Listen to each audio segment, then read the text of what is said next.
as I like to call it, a tour of time.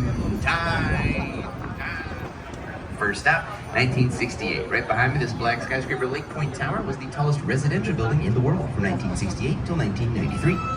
You'll notice it's standing all by itself. It's actually the only private development, the only skyscraper on the lakeside of that road. DuSable Lakeshore Drive runs down the edge of Lake Michigan. And the Chicago lakefront is supposed to be public access. A lot of parks and beaches, not skyscrapers. But in the late 60s, these developers found a zoning loophole that allowed them to build those fancy apartments. That loophole has since been closed, and this will remain the only private development, the only skyscraper on the lakeside, DuSable Lakeshore Drive. There have been a lot of rumors over the years about famous people that supposedly had apartments in there, including Tom Cruise, Scottie Pippen, and Halle Berry. Now, I cannot confirm whether or not those rumors are true because Halle Berry refuses to answer my DMs. Oh good, you guys are fun. Alright, we're leaving Navy Pier. It was built in 1916. Navy Pier wasn't always the fun place it is today. It's been a military base. During World War II, they trained pilots for the base on Navy Pier. Did you know there are more than 200 downed planes in Lake Michigan from training exercises during World War II? You can actually take scuba expeditions to go see them. Because it's a freshwater lake, those planes are pretty well preserved. Let's take our time machine way back, 14,000 years ago. Right here, there were glaciers 3 times taller than the Willis Tower. Mile-thick glaciers. And they left behind the Great Lakes, which hold 20% of the world's fresh water. The Native Americans called our Great Lake Michigami, which roughly translates to Great Water. We call it Lake Michigan. And they called this land Chicago, which roughly translates to Stinky Onion. That's true. This area was a wetland. A lot of onion-type plants called leeks, and it reeked. So New York is the Big Apple. You could technically call Chicago the Stinky Onion. If you'd been here years before there was ever a city, the Chicago River, what we're on right now, would have looked a lot different. Originally, the Chicago River was only about 4 feet wide, 2 feet deep, and it flowed into Lake Michigan. Today, the river's about 100 feet wide on average, 20 feet deep, and it flows out of the lake, through the city. How did that happen? Well, in the late 1800s, the city was growing a lot. We were all using the river as a sewer. A lot of gross stuff would go into the river and flow out into Lake Michigan. The problem with that, Lake Michigan is where we get our drinking water. It started causing outbreaks of waterborne diseases, so we had to do something about it. So in the late 1800s, we made an ambitious plan to reverse the direction of the entire river. We dug a series of canals to the south and west that connect to the Des Plaines River, which connects the Illinois River to the Mississippi River, all the way to the Gulf of Mexico. It took 3 years of planning, 8 years of digging. The Army Corps of Engineers helped out. They dug across a continental divide and moved more dirt than they moved for the Panama Canal. In the year 1900, we successfully completed our project to reverse the direction of the Chicago River. So today it flows out of Lake Michigan through the city, in the direction we'll be heading right now. We are going to go into this first bridge of DuSable Lakeshore Drive. Chicago has a lot of these. We actually have the second most movable bridges of any city in the world, Amsterdam being number 1. And by a movable bridge, I mean they can raise. Most of them are what's called double leaf bridges, like the bridge ahead of us, meaning either side can lift up. They still do raise the bridges from time to time, although not as much as they did in the more active shipping days of the city, but they still raise the bridges, mostly in the late spring, to allow sailboats to get out of the lake, and they do it again in the fall so sailboats can get back to storage. They do it scheduled times in a group on Wednesday and Saturday mornings. So if you're ever hanging out downtown and you see a group of sailboats just kind of waiting around, they're probably waiting for one of these bridges to raise. If you ever get a chance to watch a bridge lift, I highly recommend it. It is a very impressive sight, watching our movable bridges move. And once we get out from underneath this first bridge, the curtain will rise on one of our first great photo ops on the tour. While we're underway, feel free to take as many pictures as you like. Do me a favor, let's take pictures from our seat. You just don't want to block your view by standing up the whole time. And also, near the end of the tour, when we're back out here, I'm going to give you a nice long photo break. That'll be a great time to stand up and take your group photos and your selfies. Near the end, when we're back out here and near here, that's a great time for standing photos. While we're underway, it's best to take pictures from your seat. And if you missed the captain's announcement, there is a bar at the back of the boat and bathrooms. Those are both open throughout the trip. The tour is about 75 minutes long. We'll finish the same place where we started.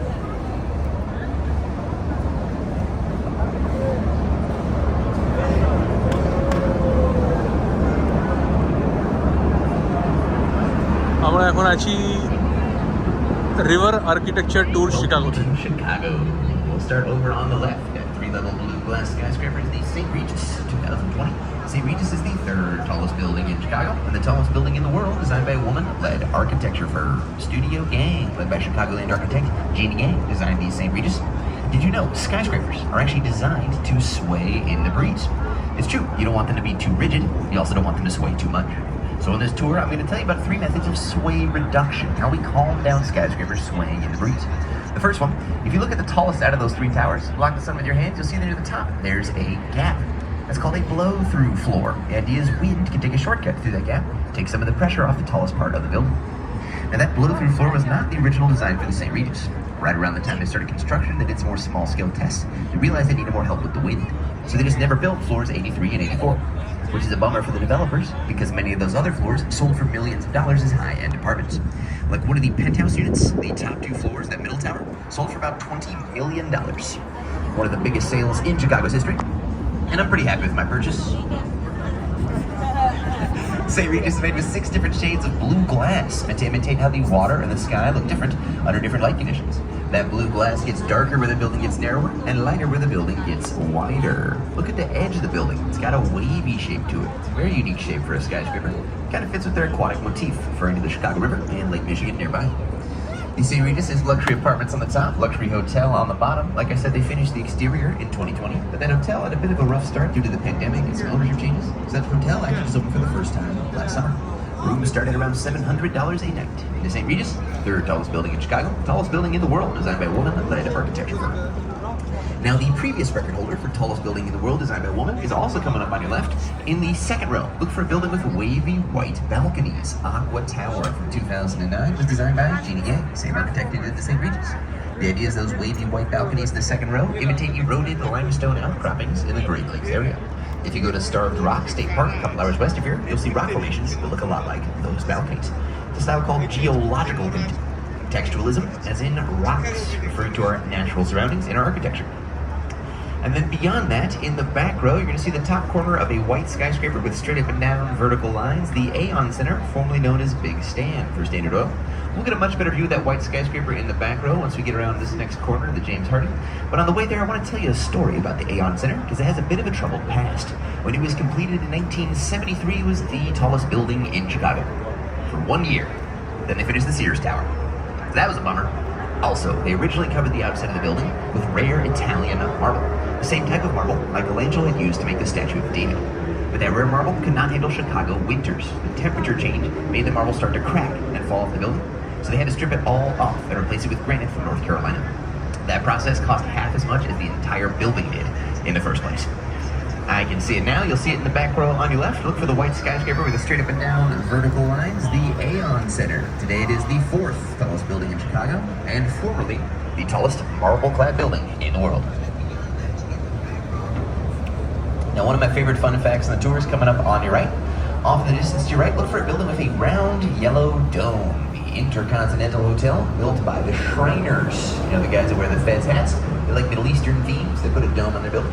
My favorite fact about that building, you see that little stone tower poking up behind the yellow dome? That was originally intended as a place to dock your blimp.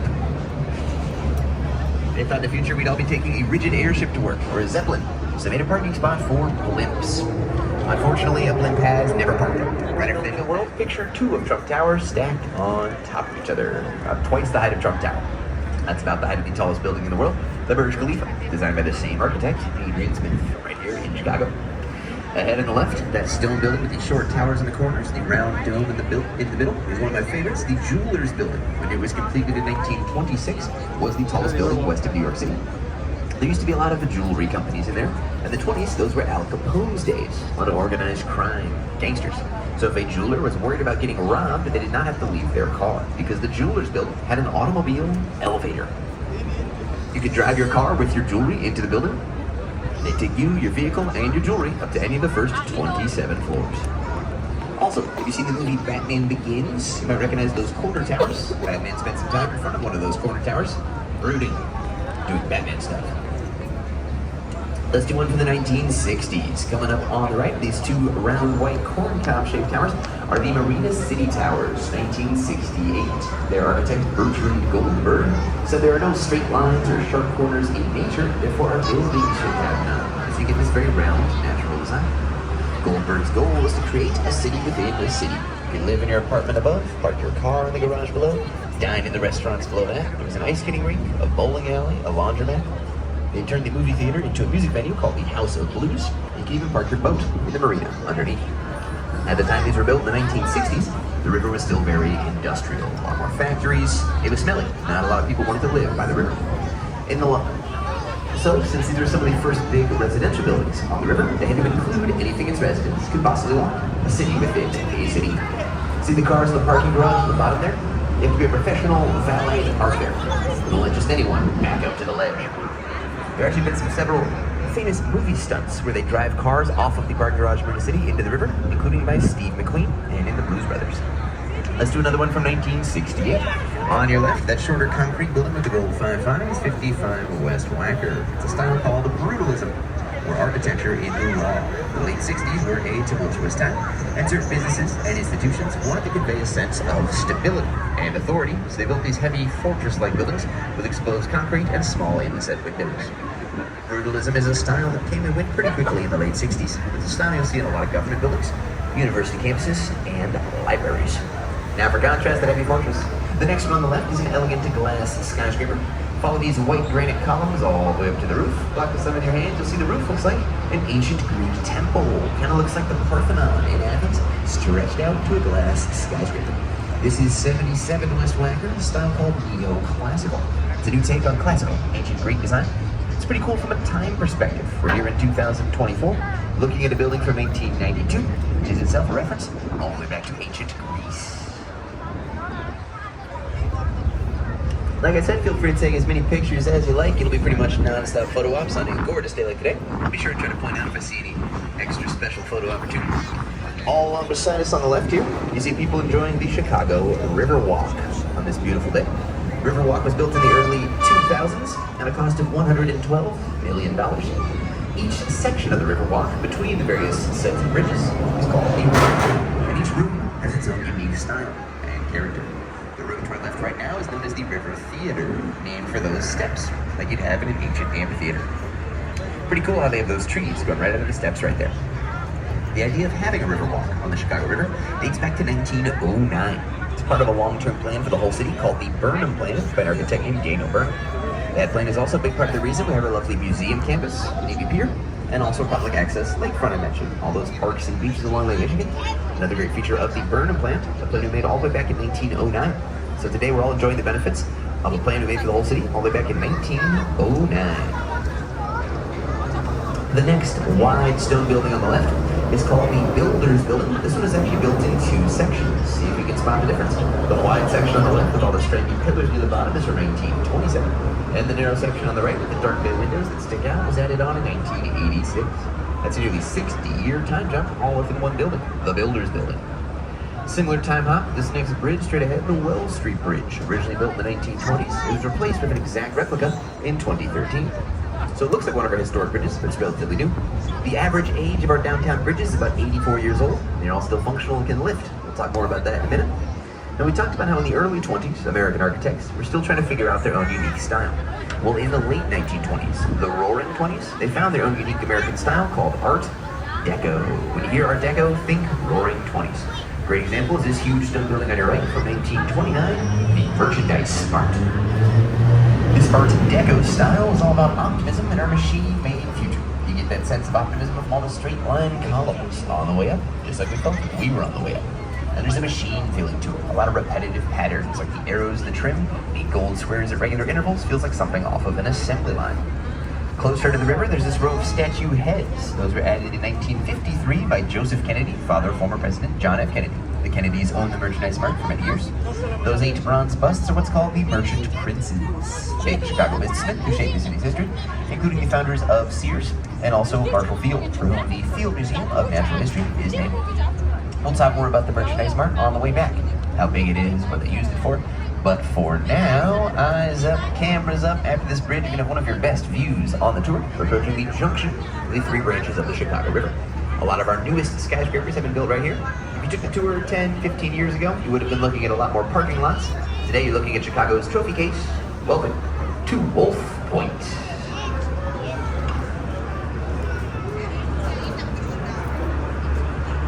If I'm in the front of your picture, I'll try to make it look like I was really guiding it up.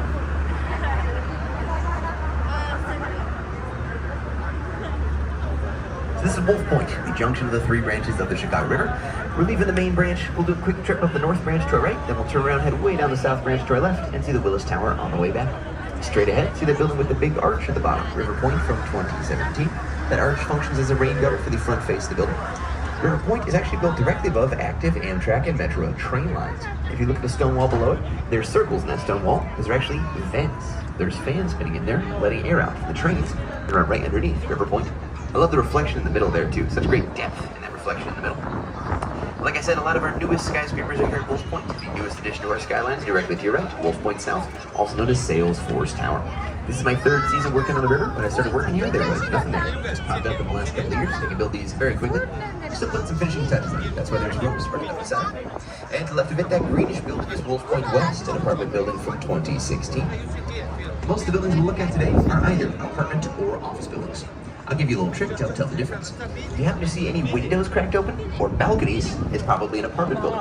If there are no windows cracked open or balconies, that's probably an office building. So we're hanging right onto the north branch of the Chicago River now.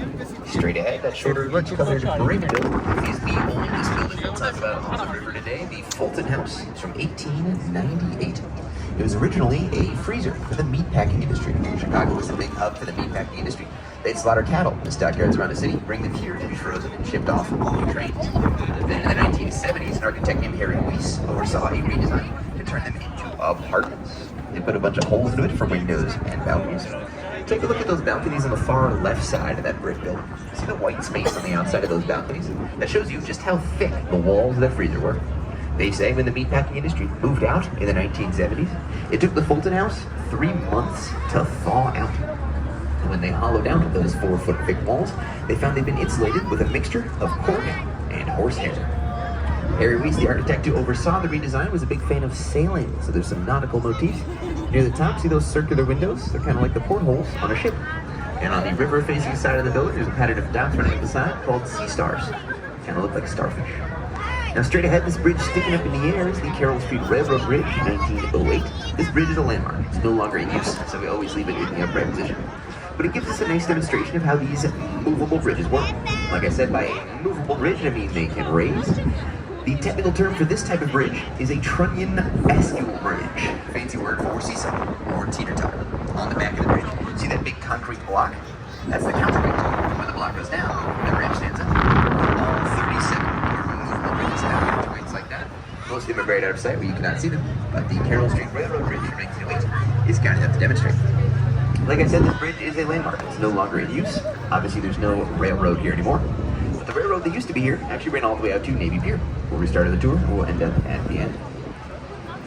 I love these pointy residences coming up on your left. The River Cottages, 1988, were designed by Harry Weiss, same architect who redesigned the Fulton House. Harry Weiss was a big fan of sailing and triangles. You can see the whole building is shaped like a sail. Those circular windows like the portholes on a ship. Everyone thought Harry Weiss was crazy for this one, not just for the odd triangular shape of the building, but for the fact he wanted to put residences on the river at all. As recently as 1988, when these were built, the river was still very industrial, smelly, especially the north branch of the Chicago River, what we're on right now. Not a lot of people wanted to live by the river. In the long term, though, Harry Weiss was right. A few years ago, one of those 4 units, one slice from the bottom to the top there, sold for $2.25 million. The river is now some of the most sought-after real estate in the city. So, our Captain Nico's gonna do a U-turn. This is a great little break. If you need to use the bathrooms, there's 4 doors in the back of the boat there. Or visit the bar. We got bottled water, soft drinks, alcohol, chips, right into the next glass building on the right. See the front of that পেছনে একটা ছোট কাউন্টারও আছে আর এই সব লোকরা বসে আছে actually the same radius. Mathematically, the amount the first building curves in is the same amount the next building curves out. Another great example of contextualism. When they built that ছোট্ট ব্রেক ছিল তারপরে আমরা এখন যাচ্ছি গিয়ে বসবো and it curved just like their neighbor. Both buildings are also imitating the curve of the Chicago River as well. There's a lot of different ways a building can flow with its context in contextualism. A style that started popping up in the 1980s and is still very popular today. Keep an eye on that bridge straight ahead, the Lake Street Bridge. If we're lucky, we might get another nice photo op of an L train going over the top. You may have heard our downtown area referred to as the Loop. That's a reference to our CTA or L trains. They start on the outside, converge in the middle of downtown, do a loop, and then head back out to the respective branches. So it's generally called downtown the Loop. Chicago has pretty good public transportation by American standards, which means it's bad. notice as we're leaving the north branch of the Chicago River, this water is a different color than the water coming off of the main branch. That's because the main branch has water coming out of Lake Michigan, and in recent years the color of Lake Michigan has actually changed due to the invasive species called zebra mussels, a type of mollusk filtering the water of Lake Michigan, turning it to a lighter blue color, by extension changing the color of the main branch of the Chicago River. Straight ahead, there's that L train I ordered for you. Got a Green Line train coming to the Lake Street Bridge, another L train. And off to your left, a lovely view of the main branch of the Chicago River. Nice picture to your left. In particular, get a great view of the St. Regis with that gap near the top, the below through floor.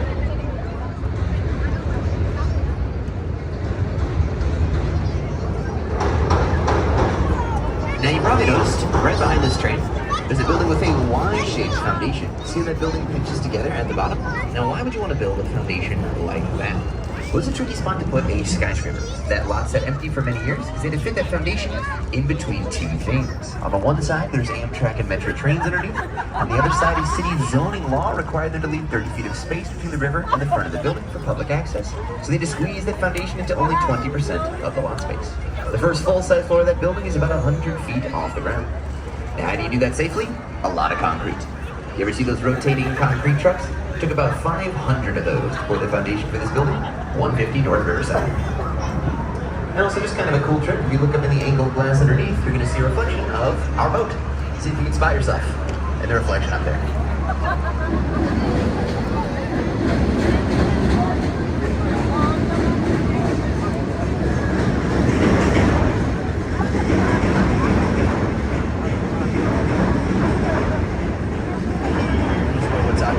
Second method of sway reduction. How we calm down skyscrapers, sway in the breeze. Now, you won't be able to see them, but on the top floor of this building to your right, there are 12 tanks holding 160,000 gallons of water.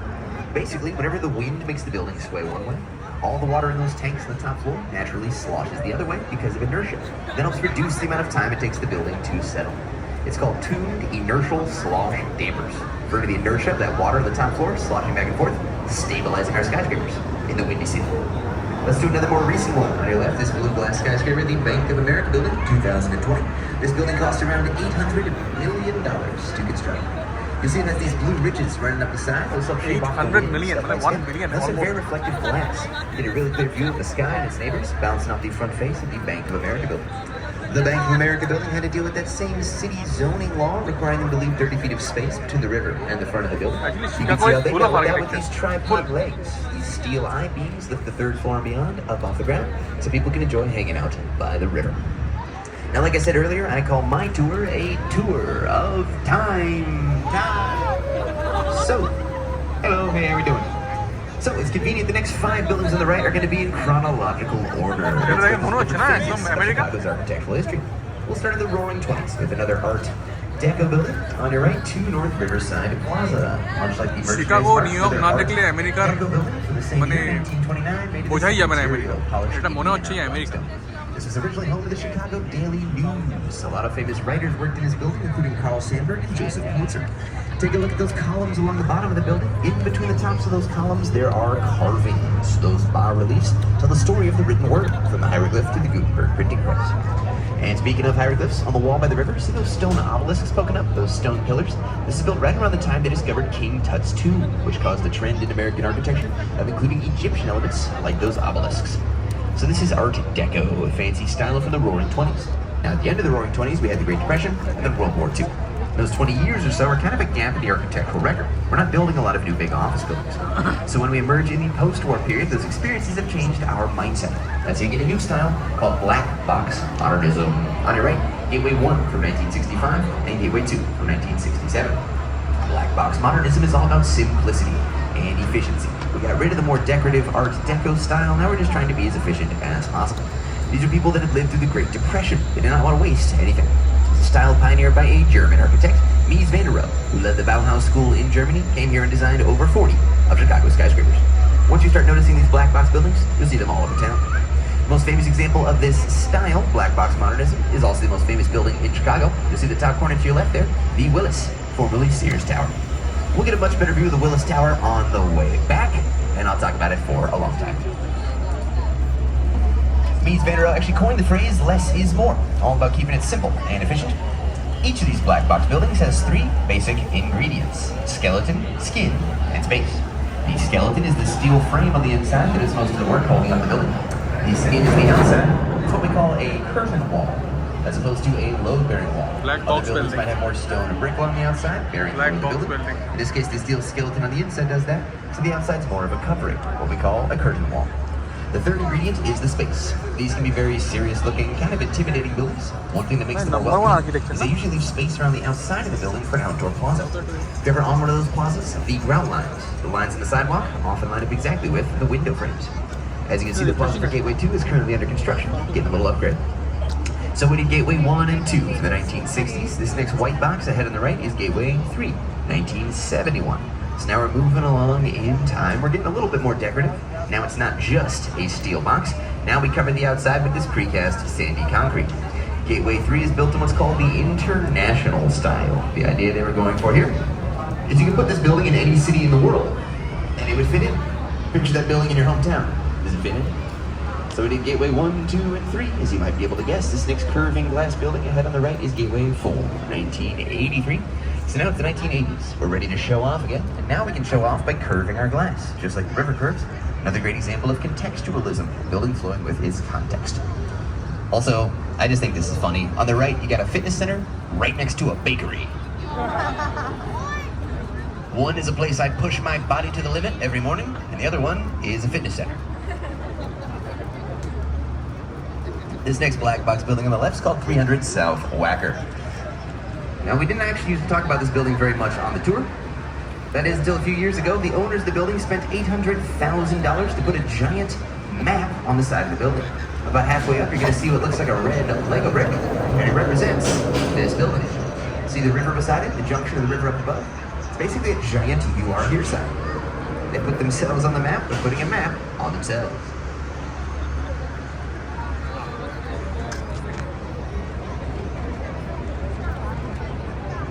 Now, any fans of Batman might recognize this next stone building ahead on the right in the movie The Dark Knight. That was Gotham City Bank. The heist at the beginning of The Dark Knight with the school buses was filmed right here. School buses went along Van Buren Street, and the Joker and his henchmen took zip lines from that glass building, Gateway 4, onto the roof of that stone building. That stone building is actually the old main post office, 1932. And at the time of its completion, this was the largest post office in the world. Why did Chicago need such a big post office? Well, we used to be a major hub for mail order catalogs. If you ordered something from a Sears catalog back in the day, there's a good chance it was processed in this building. In 2016, developers spent $900 million to turn this into corporate offices. And they turned the roof of this building into a 3-acre park. There are basketball courts up on that roof, walking trails, pickleball courts, all on the roof of the old post office. Also, you'll notice there's a road that goes right underneath the post office. That's another feature of the Burnham Plan. Back in 1909, he said one day we're going to need a road right here. So when they built the post office in the late 1920s, they left a gap underneath for that road. And then this road, Congress Parkway, or Ida B. Wells Drive, was added through underneath in the 1950s. On a long-term plan. This next stretch of the river is story time. And the story I'm going to tell you is called The 4 Stars of Chicago. Alternate title, That Time We Accused a Cow of Arson. Now, it's a long story, and to tell it, I need to take a long sip of water.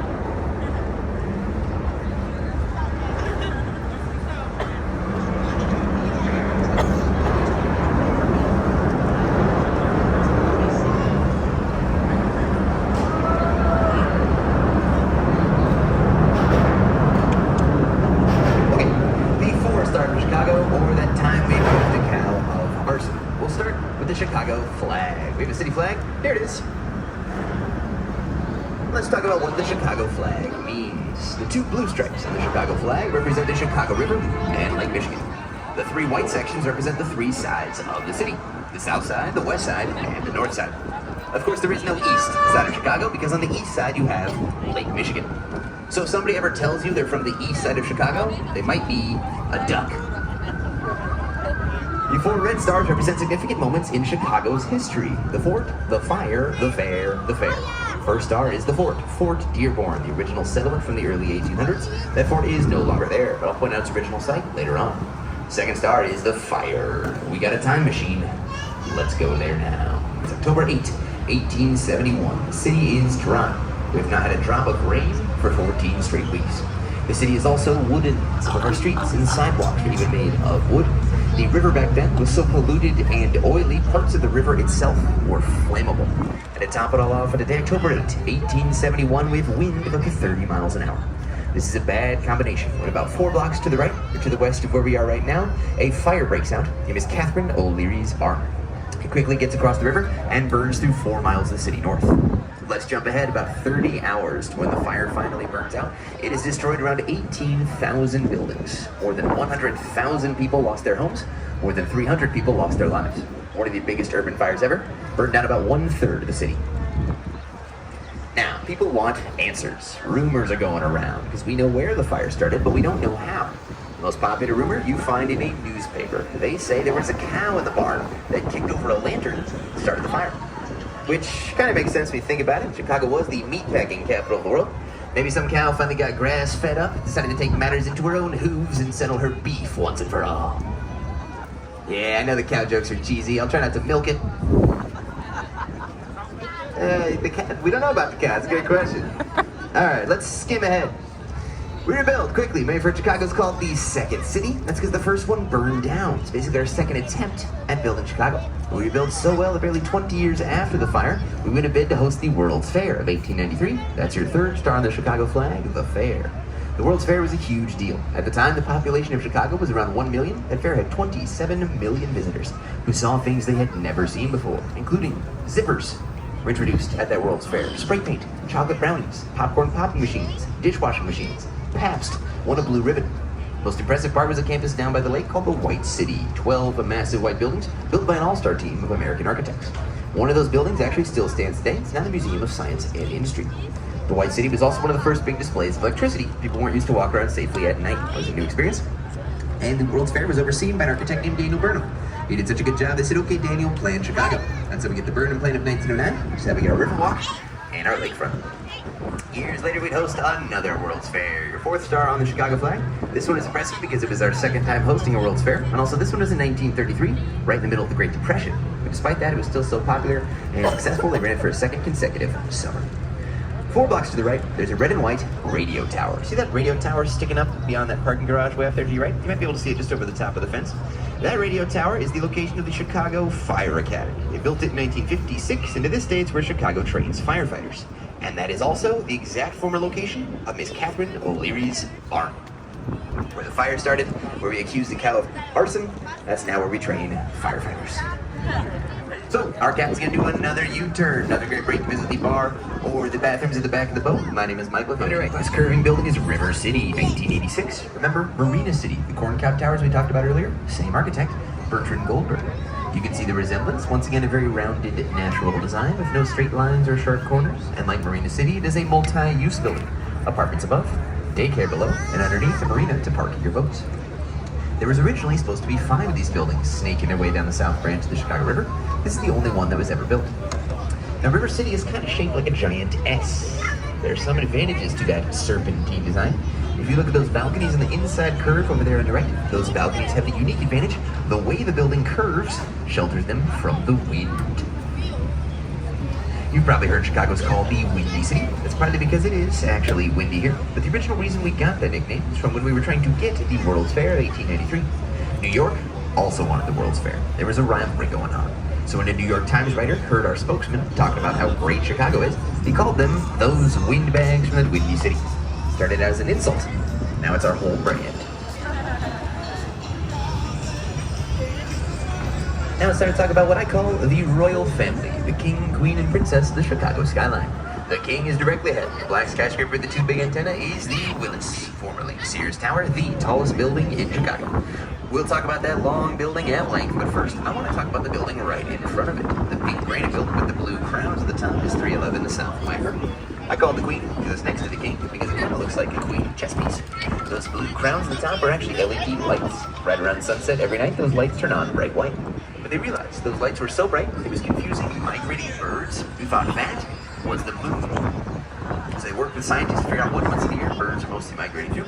And during that time, they do a dimmer version of the lights on top of 311 South Wagner, so you don't have confused birds whacking into the building. For the princess, scan the horizon over to the right till you see a pointy roof with a gray statue sticking out of the top. See that gray statue on the horizon? That is the Chicago Board of Trade building, 1930. That was the tallest building in Chicago from 1930 until 1965. The gray statue on top is Ceres, Roman goddess of agriculture and grain. That's where we get the word cereal, or it's their face off. The reason the Roman goddess of agriculture is on top of that building is because that's where we used to trade agricultural futures.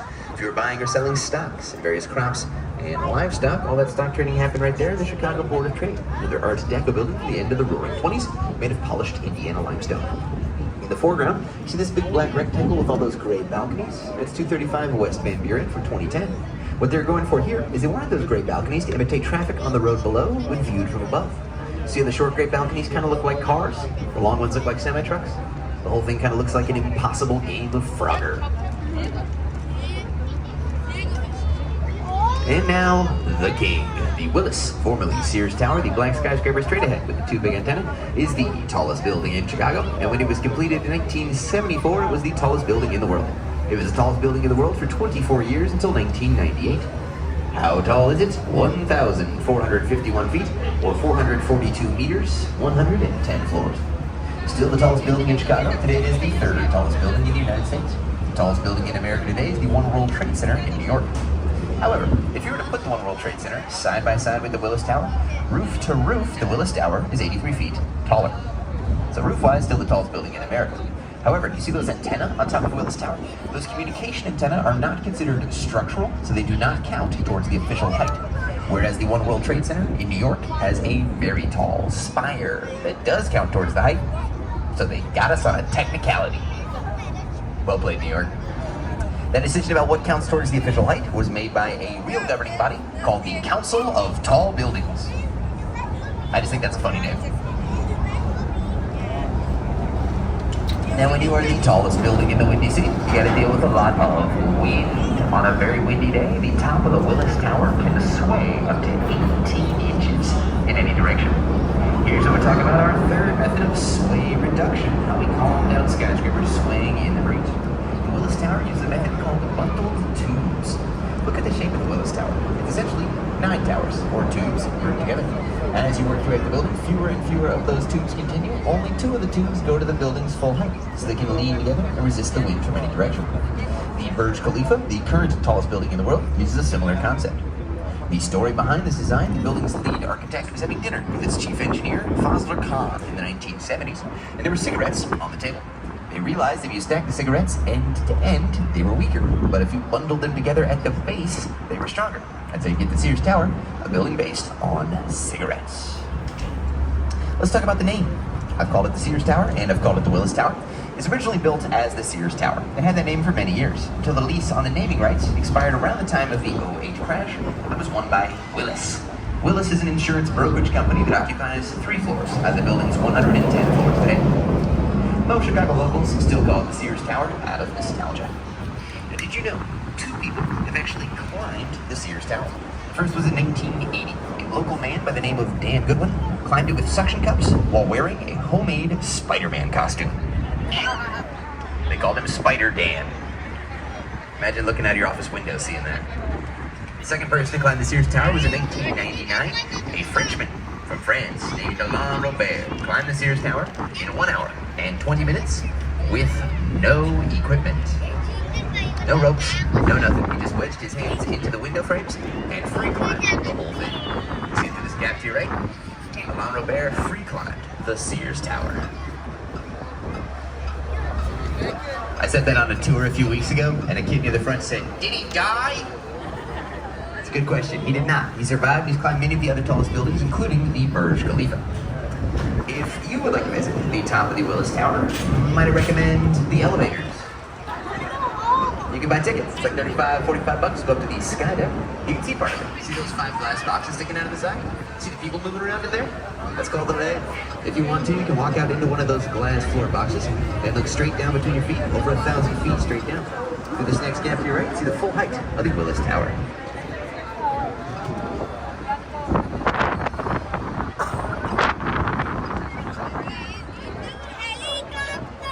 today would be a perfect day to visit the Skyline. They say, on a clear day like today, from the top of the Willis Tower, you can actually see 4 states: Illinois, Indiana, Wisconsin, and Michigan. Now, obviously, you can't see exactly where those state borders are, so I'll help you out. If you see corn, that's Indiana. If you see a cow, that's Wisconsin. If you see somebody drinking a craft beer and resenting Ohio for no reason, that's Michigan. Alright, that one's pretty regional, doesn't always work. Thank you. We're talking about the antenna on top of Willis Tower. They're communication antenna. The radio, cell tower, there's a lightning rod as well. Now this antenna might not have looked that tall. It's really just because they're so far away.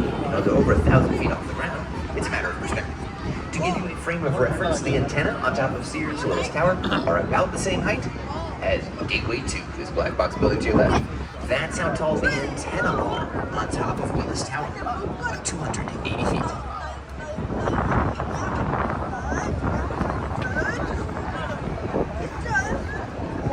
Underneath the building to your left, you can see one of those Metro trains I was talking about earlier. There's a bunch of train tracks under there that connect to Union Station. Now, all these buildings on the left that sit above those train tracks actually rent the air from the train companies. Technically, Amtrak and Metro own all the air directly above their train tracks as far as the eye can see. So these buildings pay rent to just exist in that air. It's called air rights. Next, we're going to go up in the air on the right. We're going to take a look at the corners of these next 2 brown towers on the right. Notice that the corners are kind of jagged or serrated. Well, this is an office building, and the most popular type of office is the corner office. So they made more corners. Every floor of both these 2 towers has 16 corner offices, with a lovely view of the other corner offices.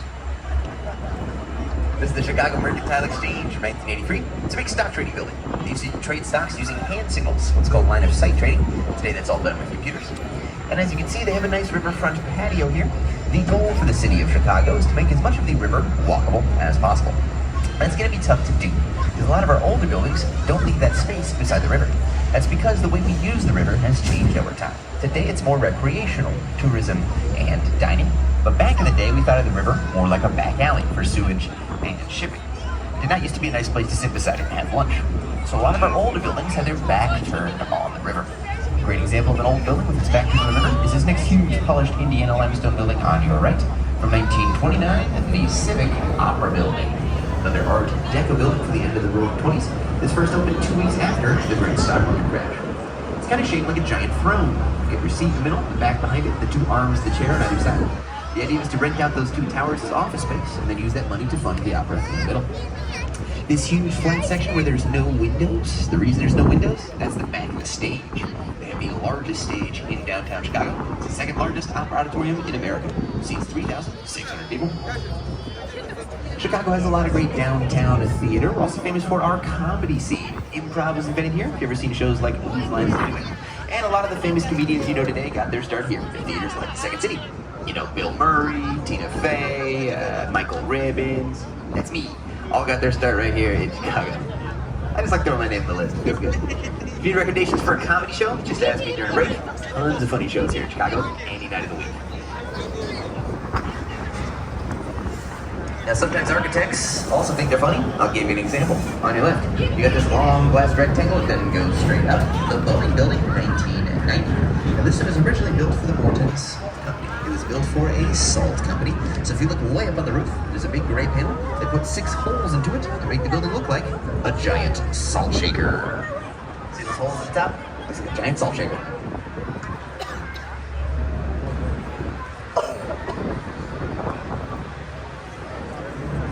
Speaking of salt, let's talk about Chicago food. Somebody help me out, shout it out. What is the most famous Chicago food?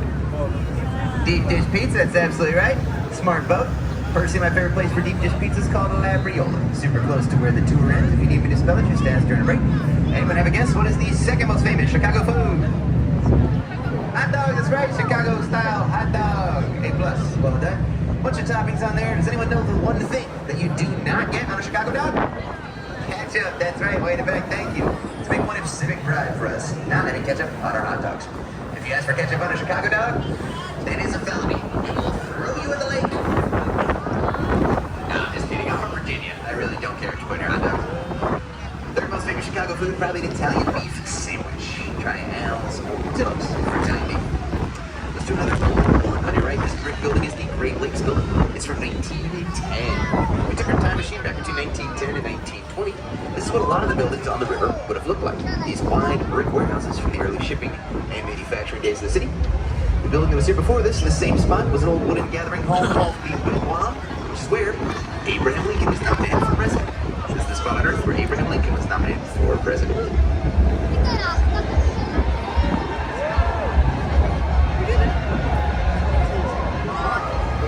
Full party, full party.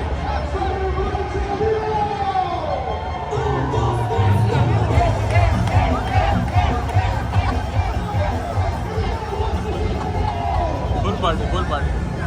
You're having a very different Sunday than us. Sure, they're having a good time, but did they know about two inertial slosh dampers? No, they don't. Directly to the right, this curving blue glass skyscraper is the New V building, 1983. It's a very early example of contextualism. In this case, the way the front of the building curves once again imitates the curve of the river. And the two alternating colors of blue glass imitate the river and the sky. Also, have you seen the movie Ferris Bueller's Day Off? That was Ferris's dad's office. If you look inside of that building, sees Ferris Bueller in a parade. Straight ahead.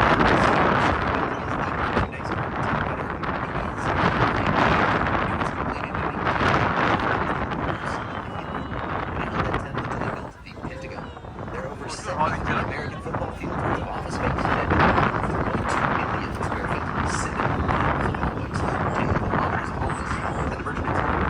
It was a big warehouse. It's not where you would go to buy a couch. It's where a department store would go to buy 5,000 couches. Merchandise mart is so big, it used to have its own zip code. Its own postal code just meant that building, the merchandise mart. Now we talked a little bit about how this Art Deco style is all about optimism about what we could do with machines.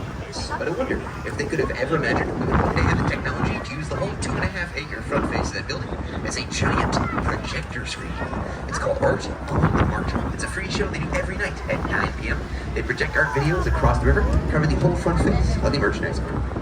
It is the world's largest projected public art display, and it's free every night at 9 p.m. They play music with it as well. It's truly one of a kind. I highly recommend Art on the Mart. You can look at their website, Art on the Mart, for more info.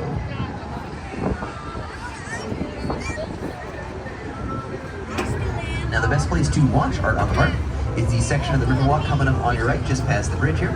As you can see, they got some cranes. They're doing some construction repairs here on the bridge. The best place to watch Art on the Mart is this section of the riverwalk to your right. You'll actually be able to see those projectors I was talking about. See the big gray box on the wall to your right? And I love it. Those are the projectors for Art on the Mart. Those projectors cost around $8 million, and they're actually perfectly calibrated to shine everywhere except for the windows. This is still an office building, and if you're working late, you don't want to get, blinded by like 1/200th of an image of a duck. Now this section of the riverwalk on our right is called the jetty. See those stainless steel poles poking out of those floating green garden beds? Those garden beds are called fish hotels. The idea is their roots hang down into the water and encourage marine life. Fish. As recently as the 1970s, there were only 10 species of fish that could survive in the Chicago River.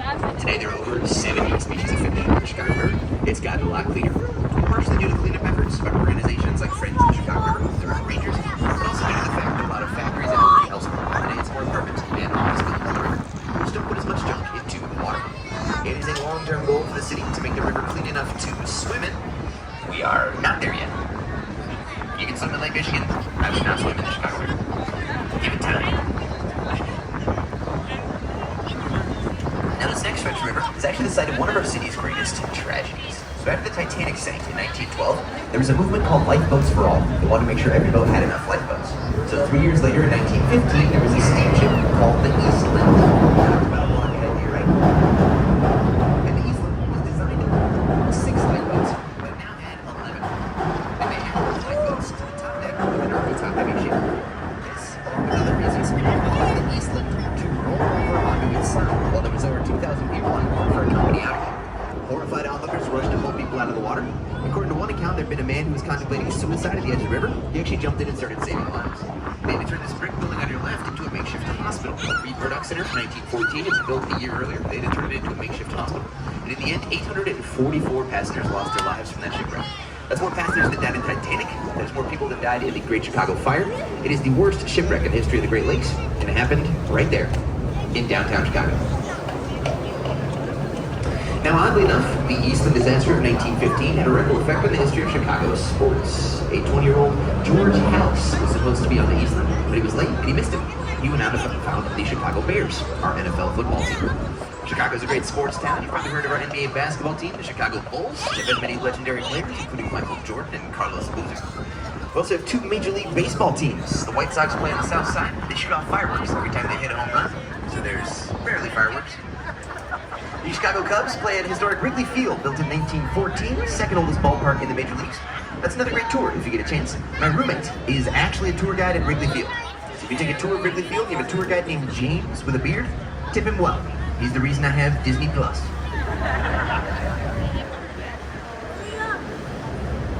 Speaking of TV, this black and gray building on your right is the Leo Burnett 1989. If you're a fan of the show Mad Men, the show is probably based on the advertising firm that works in there, Leo Burnett. Leo Burnett created many beloved advertising characters, including the Jolly Green Giant, Toucan Sam, Pillsbury Doughboy, and Tony the Tiger. All created by the company that works in that black and gray building on your right. Also, this spot right here, Tiny Taps, great spot to get a drink. You can see a band setting up. There's going to be live music later on. About 1/3 of the way up this black and gray building, you see that belt where it looks different on the corners? Once again, the height is no coincidence. The same height as the roof of 55 West Wacker, to your right. That's 1989, saying hello to 1968. We got skyscrapers waving hello to each other all across the city, across time. Straight ahead, a little bit to the right, look for vertical white letters that say Morton's The Steakhouse. You go straight up from there, you'll see a narrow green tower with a shiny golden tip. That golden tip building is one of my favorite pictures of it. Right now, it's the Embark building, 1929, designed by the Burton Sons Big Art. 1929 was right in the middle of Prohibition, period of American history where it was against the law to produce or distribute alcohol. Prohibition was not very popular here in Chicago. In fact, right in the middle of Prohibition, in a little subtle act of silent protest, we built a giant champagne bottle. See how it's green just like a bottle? And the gold near the top looks like the foil on a bottle of champagne. That is real gold up there. It's very thin, even thinner than saran wrap.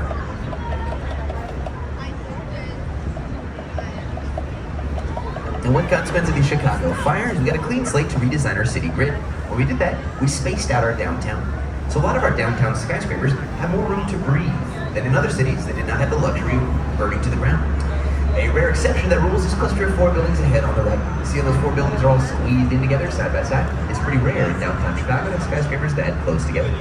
Second from the left, that glass building, the London House, is a great rooftop bar. To the right of that, that skinny stone rocket ship shaped building is the Mather Tower, 1928. Mather Tower is the skinniest skyscraper in downtown Chicago. The top floor of that building is just 9 feet across. See the white cap at the very top that's a different color? That was actually replaced in the early 2000s. They built the replacement off-site, floated it down the river on a barge, and then flew that whole white cap up there via helicopter. Earlier we were talking about the white clock tower straight ahead on your left, the Wrigley building. There's not usually a giant American flag on it. That's in honor of Independence Day coming up on the 4th of July. That's a cool picture. You got the sun on one side, shade on the other. And we talked about how the Wrigley building is an office building that's made to look like a cathedral. Well, the same is true for the building just to the right of that. Straight ahead, see those white letters that say Chicago Tribune on the Tribune Tower, 1925, 1 year after the Wrigley building.